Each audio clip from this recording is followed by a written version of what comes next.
अस्सलाम वालेकुम दोस्तों, वेलकम टू इन्फोटेक। दोस्तों, वो कहते हैं ना कि आगाह अपनी मौत से कोई भी बशर नहीं। सम्मान 100 बरस का लेकिन पल की खबर नहीं।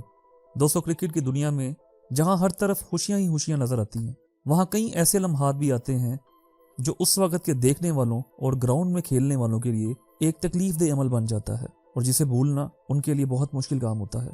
दोस्तों, इस वीडियो को बनाते वक्त जो तहकीक की गई, इसे देखकर दिल बहुत उदास हुआ और दिल में यह ख्याल आया कि किसी ने क्या खूब कहा है कि बदलता है रंग आसमां कैसे कैसे, जमी खा गई नौजवां कैसे कैसे। दोस्तों, वो दिन क्रिकेट की दुनिया के लिए बहुत बुरा था जब ऑस्ट्रेलिया की क्रिकेट टीम का एक उभरता हुआ सितारा इस दुनिया को हमेशा के लिए अलविदा कह गया। अपनी 25 साल की उम्र में फिलिप ने कभी सोचा भी नहीं होगा कि जिस खेल को उसने अपनी जिंदगी बनाकर ऊंचाइयों पर जाने के ख्वाब देखे थे, वही खेल इससे इसकी जिंदगी छीन लेगा और अपनी सालगिरह से सिर्फ 3 दिन पहले अपने घर का वो चिराग बुझ जाएगा, क्योंकि 30 नवंबर को फिलिप्स 26 साल का होने वाला था। लेकिन इससे पहले क्रिकेट के मैदान में हुए हादसे ने इसकी जान ले ली। दोस्तों, फिलिप ह्यूज एक ऑस्ट्रेलियन टेस्ट और वनडे इंटरनेशनल क्रिकेटर थे जिन्होंने साउथ ऑस्ट्रेलिया और वर्सेस्टरशायर के लिए डोमेस्टिक क्रिकेट खेली।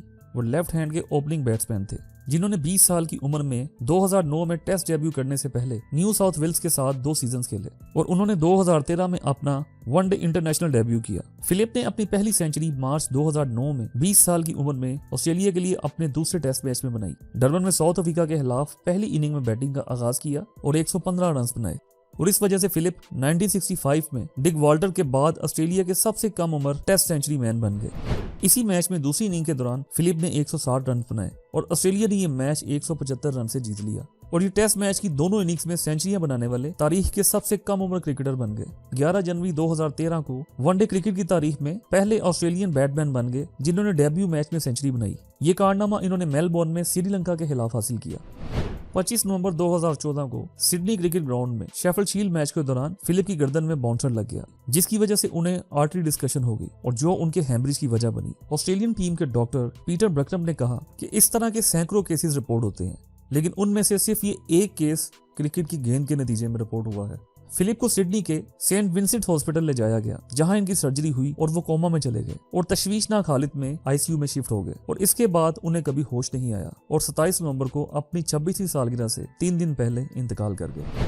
फिलिप की आखिरी रसूमात 3 दिसंबर 2014 को मैक्सवेल हाई स्कूल में एक कैथोलिक तकरीब में अदा की गई, जिसमें इस वक्त के ऑस्ट्रेलिया के कैप्टन माइकल क्लार्क और क्रिकेट ऑस्ट्रेलिया के इस वक्त के chief executive James Sutherland, Clarke, Aaron Finch और टॉम कूपर भी इनमें शामिल थे। जनाजे में तकरीबन 1000 अफराद ने शिरकत की, जिनमें कई कौमी और दूसरी खेलों के मोअज़्ज़िज़ीन के साथ साथ ऑस्ट्रेलिया के वज़ीर आज़म टोनी एबट भी शामिल थे। मैक्सवेल और मुल्क भर के मुकामात पर हजारों लोगों ने जनाजे की पैरवी की। मुल्क का दौरा करने वाली हिंदुस्तानी टीम के नुमाइंदों ने भी इसमें शिरकत की। ऑस्ट्रेलिया और भारत के दरमियान इस सीरीज के पहले 2 मैचेस जो दिसंबर के अवाइल में मुनक्किद किए गए थे, इनको मजीद 5 दिन के लिए सोग की वजह से दोबारा शेड्यूल किया गया। फिलिप को पहले टेस्ट के 13वें खिलाड़ी के तौर पर नामजद किया गया और इनकी टेस्ट कैप नंबर 408 तमाम ऑस्ट्रेलियन प्लेयर्स के बैजेस के नीचे सिलाई की गई और खेल के मैदान पर भी पेंट किया गया और मैच के आगाज से कबल 63 सेकंड तक तालियां बजती रही। पहले टेस्ट के दौरान डेविड वार्नर और स्टीव स्मिथ दोनों ने फिलिप ह्यूज की याद में अपने अपने बल्ले उठाए जब उन्होंने 63 रन नॉकआउट पास किए और जब ऑस्ट्रेलिया 408 रन तक पहुंचा तो मैच आर्जी तौर पर रुक गया, क्योंकि हजूम ने उस लम्हे को पहचान लिया था। जब वार्नर ने एसएसजी में चौथे टेस्ट में 63 रन बनाए तो उन्होंने इस जगह के करीब ग्राउंड को बोसा दिया जहां फिलिप जख्मी हुए थे। क्लार्क ने 2015 क्रिकेट वर्ल्ड कप के फाइनल तक फिलिप की इब्तदाई नशानात के साथ स्याह बाजू की पट्टी पहनना जारी रखी और ऑस्ट्रेलिया की वर्ल्ड कप पर दोबारा दावा करने के बाद एमएसजी में शरीक मेजबान न्यूजीलैंड के खिलाफ अपनी फतह फिलिप के नाम कर दी। फिलिप की वनडे इंटरनेशनल शर्ट नंबर 64 इनकी याद में रिटायर्ड कर दी गई। फिलिप की आखिरी इनिंग्स के स्कोर कार्ड में रिटायर्ड हर्ट के बजाय इसे 63 नॉकआउट जाहिर करने के लिए रस्मी तौर पर इसमें तरमीम की गई। 11 अप्रैल 2015 को नेपाल में कुछ ऑस्ट्रेलियन पर मुश्तमिल 63 ओवर्स का हराजे तहसीन मैच खेला गया, जिसमें दोनों टीमों ने 31 ओवर्स और 3 बॉल्स खेली। सिडनी के रैपर अर्थ बॉय ने फिलिप को हराजे तहसीन पेश करते हुए नबूका बॉय जारी किया। फिलिप के इंतकाल के बाद पहली होम एशियन सीरीज में ऑस्ट्रेलिया ने 2017 में पहले एशियन टेस्ट के खेल को 5वें दिन तक बनाने का फैसला किया, जो इनके इंतकाल की 3री बरसी के मौके पर था। डेविड वार्नर आसमान की तरफ देख रहे थे जब इन्होंने 63 रन बनाए। ऑस्ट्रेलिया ने दी गाबा ब्रिस्बेन में अपना पहला टेस्ट 10 विकेट से जीता। दोस्तों, क्रिकेट की दुनिया में फिलिप को बहुत से हराजे तहसीन पेश किए गए। पाकिस्तान और न्यूजीलैंड के दरमियान यूएई में जारी तीसरे टेस्ट के दूसरे दिन का खेल फिलिप की मौत के बायस रोक दिया गया।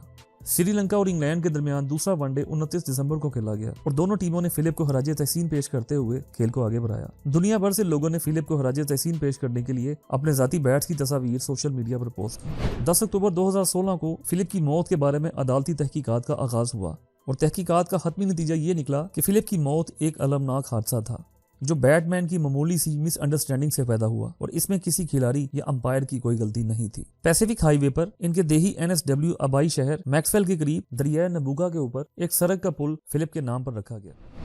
दोस्तों, इस वीडियो में बताई गई सारी मालूमात सोशल मीडिया से कलेक्ट की गई है और ऑथेंटिक सोर्स विकिपीडिया है। तो मुझे उम्मीद है आपको मेरी ये वीडियो पसंद आई होगी। अगर आपको मेरी ये वीडियो पसंद आई तो इसे अपने दोस्तों के साथ शेयर करें। मेरे इस चैनल को सब्सक्राइब करें और बेल आइकन को प्रेस कर दें ताकि फ्यूचर में आने वाली वीडियोस आप तक आती रहें। दोस्तों, वीडियो को देखने का बहुत बहुत शुक्रिया। अल्लाह हाफिज।